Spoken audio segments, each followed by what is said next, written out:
하나님은 사람에게 준 겁니다. 아담과 하와한테 준 겁니다.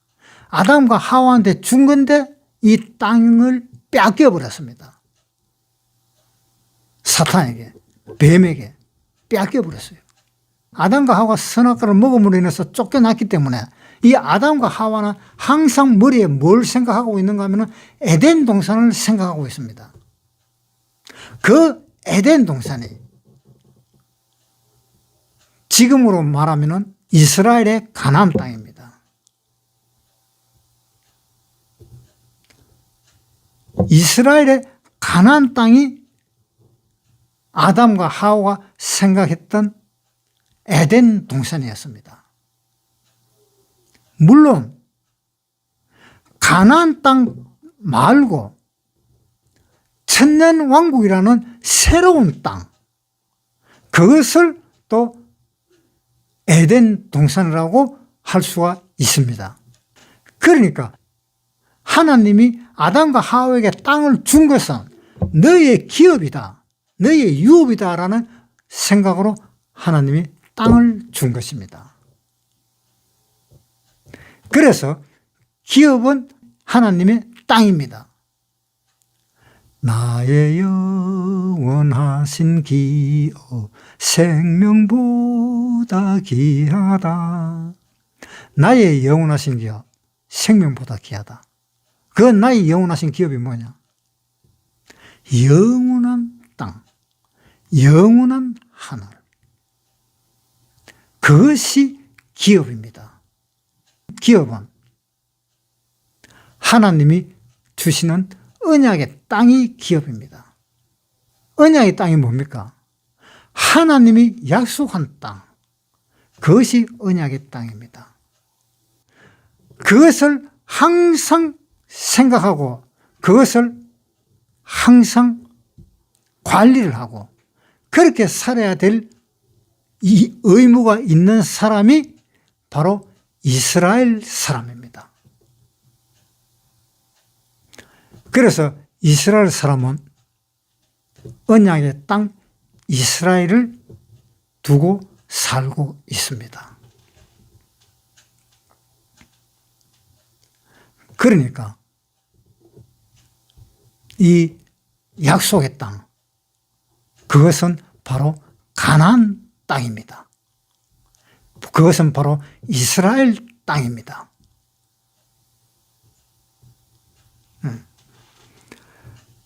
그 언약의 땅을 하나님은 유업으로 주신 것입니다. 그것을 기업으로 주신 것입니다. 그 땅은 누가 어떻게 할 수도 없습니다. 왜?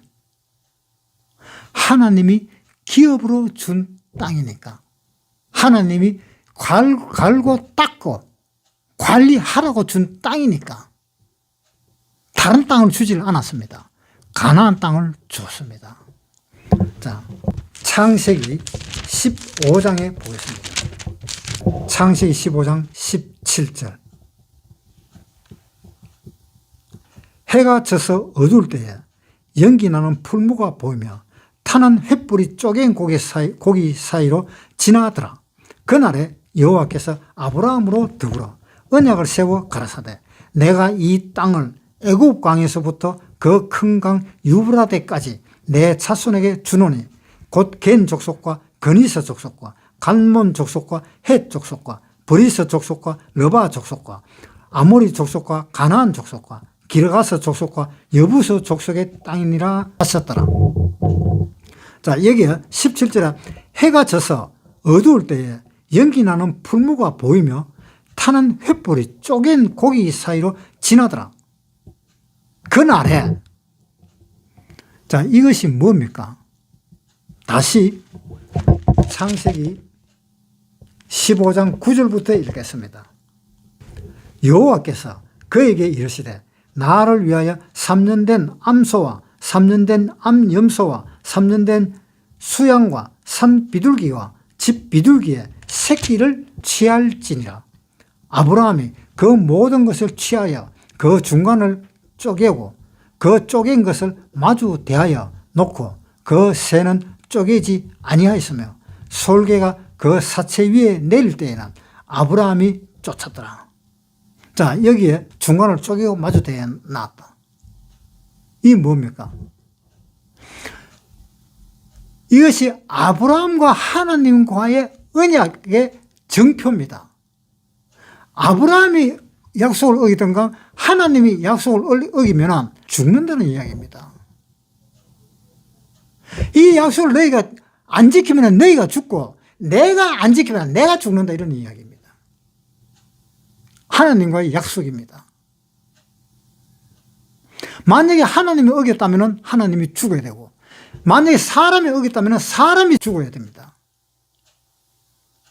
그 약속을 이것으로 한 것입니다. 만약에 내가 어기든지 네가 어기든지 둘 중에 한 사람만 어기도 이렇게 죽는다는 이야기입니다. 이 약속은 죽음을 내놓고 하는 약속입니다. 자, 그 앞에 또 한번 읽어보겠습니다. 15장 5절.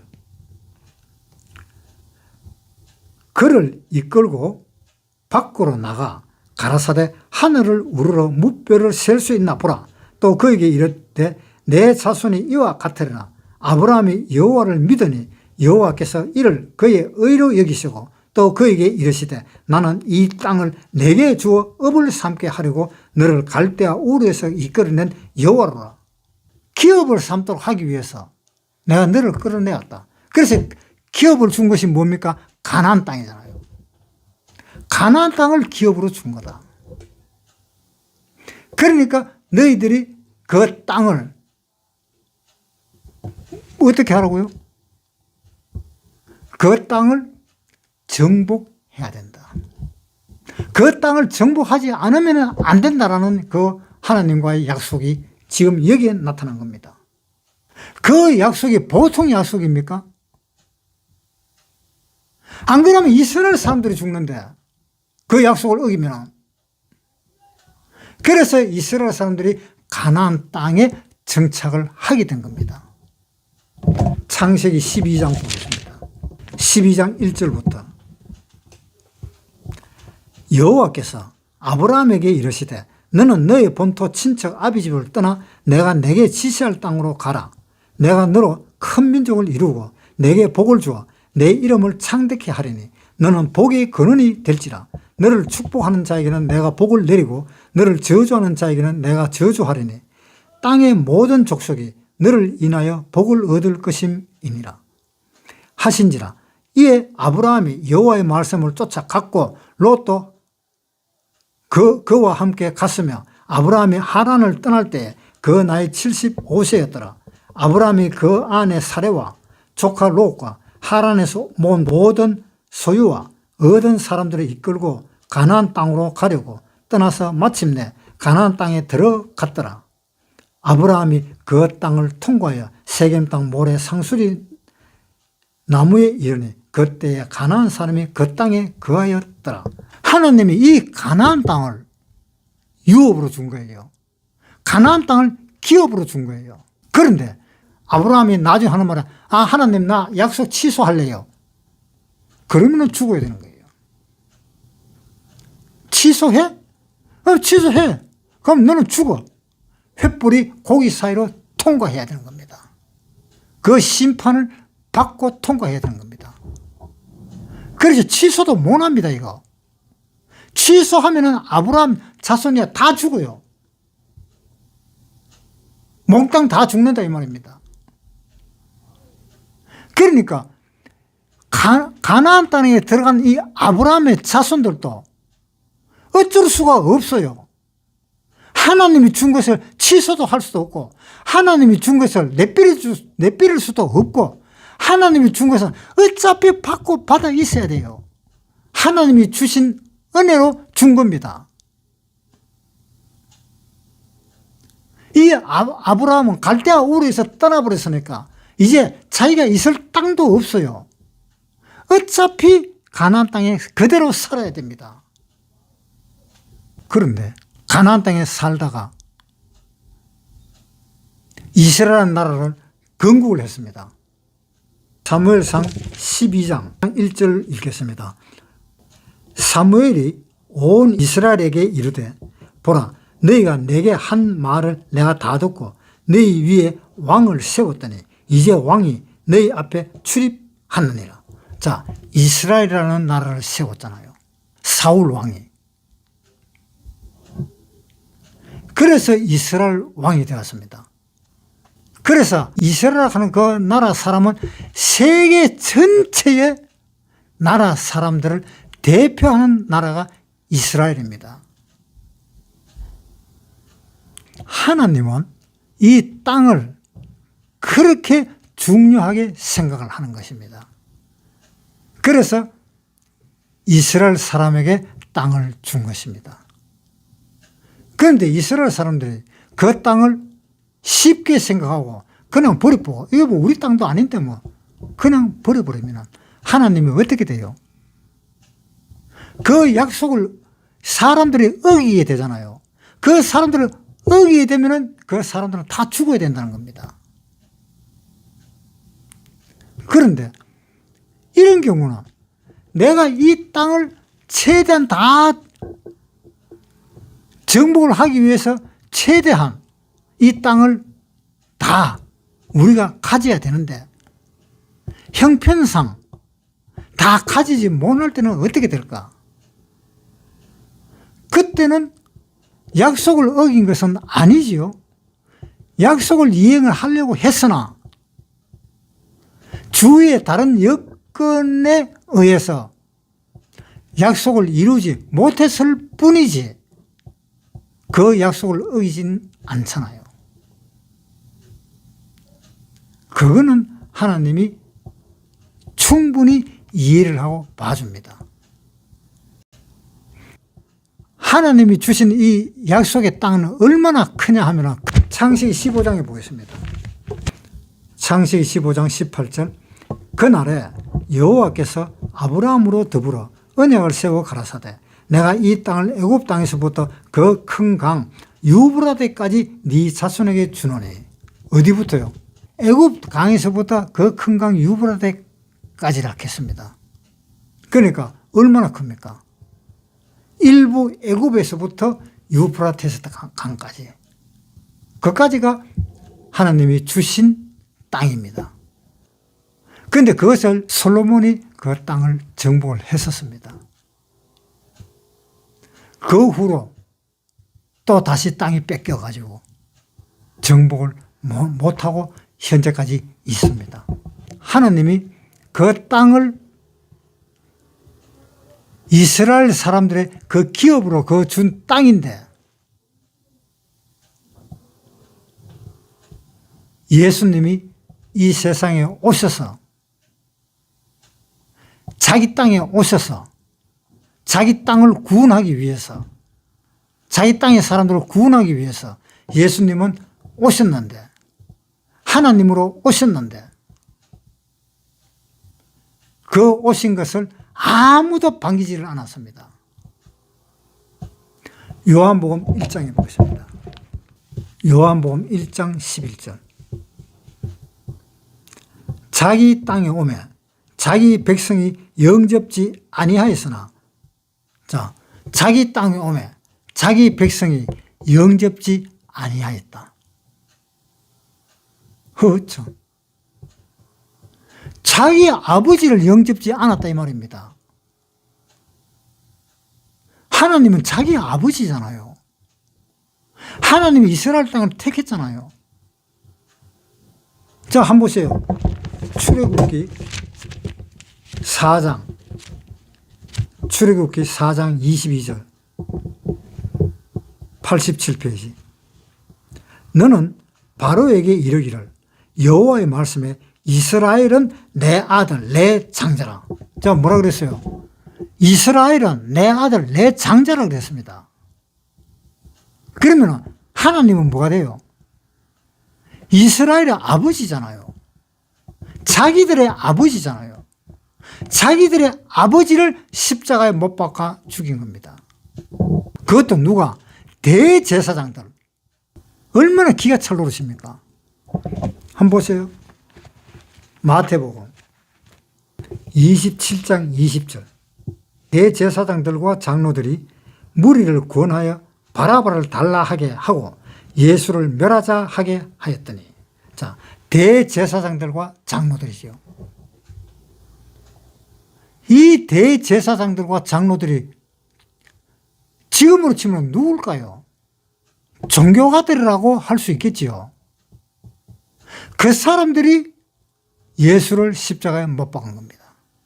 그 예수를 십자가에 못 박았기 때문에 이스라엘 사람들은 나라가 없이 완전히 흩어져 버렸습니다. 자, 마태복음 27장 24절부터 읽겠습니다. 빌라도가 아무 효험도 없이 도리어 밀란이 나르는 것을 보고 물을 가져다가 무리 앞에서 손을 씻으며 가로되 이 사람의 피에 대하여 나는 무지하니 너희가 당하라. 백성이 다 대답하여 가로되 그 피를 우리와 우리 자손에게 돌릴지어다 하거늘 이제 바라바는 저에게 놓아주고 예수를 채찍질하고 십자가에 못 박히게 넘겨주니라. 자, 대제사장과 장로들 또는 그 많은 사람들, 우리가 당하겠다. 우리한테 돌리라. 그 죄값을 우리한테 돌리라. 그래서 예수님이 죽고 난 뒤에 40년 있다가 결국은 이스라엘은 다 흩어져 버렸잖아요. 이스라엘은 뿔뿔이 다 흩어져 버렸습니다. 그런데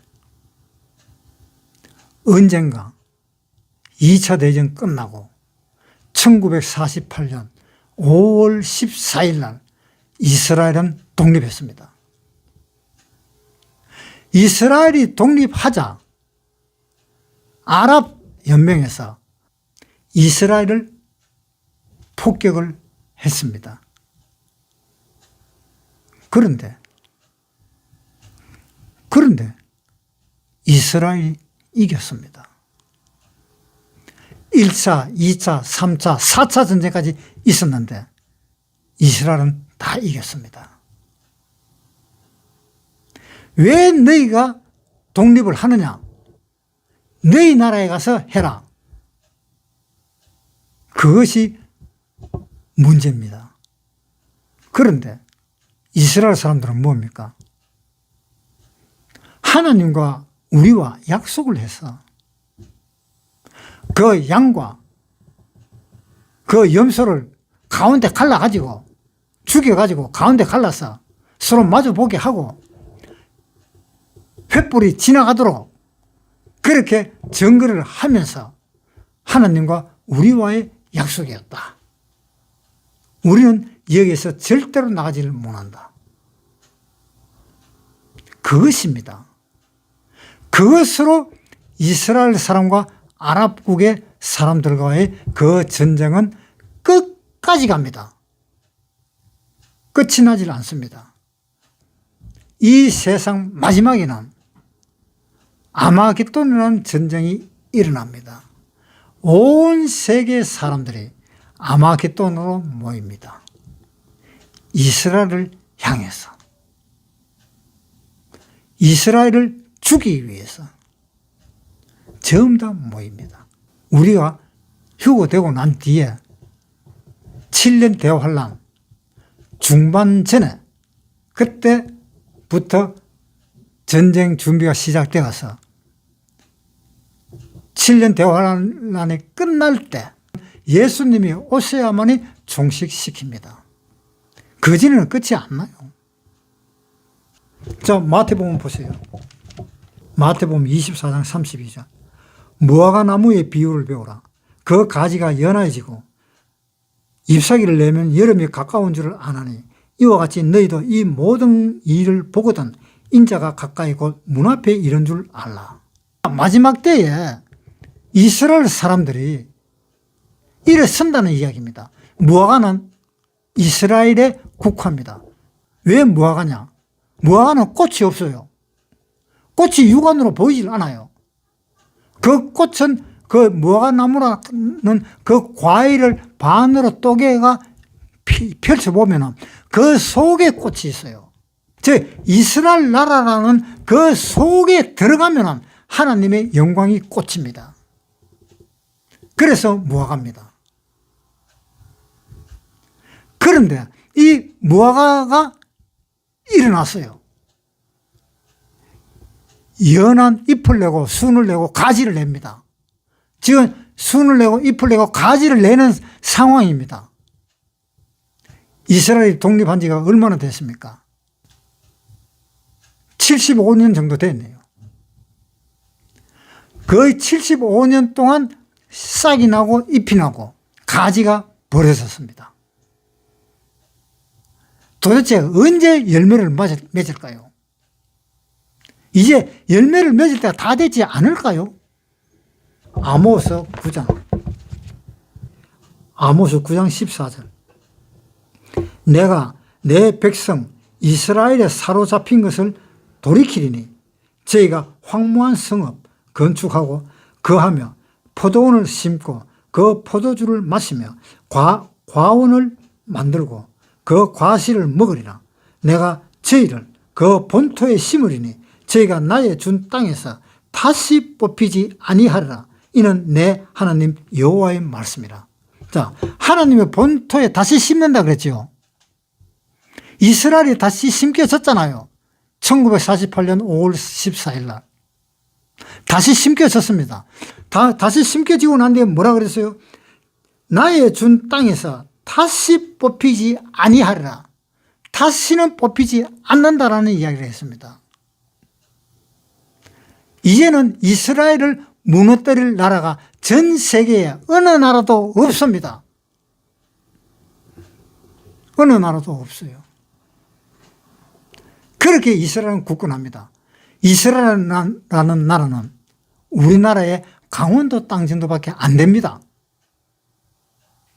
그 강원도 땅밖에 안 되는 그 나라가 세계의 어떤 나라가 와도 이스라엘을 무너뜨리지를 못합니다. 왜? 하나님이 계시기 때문에.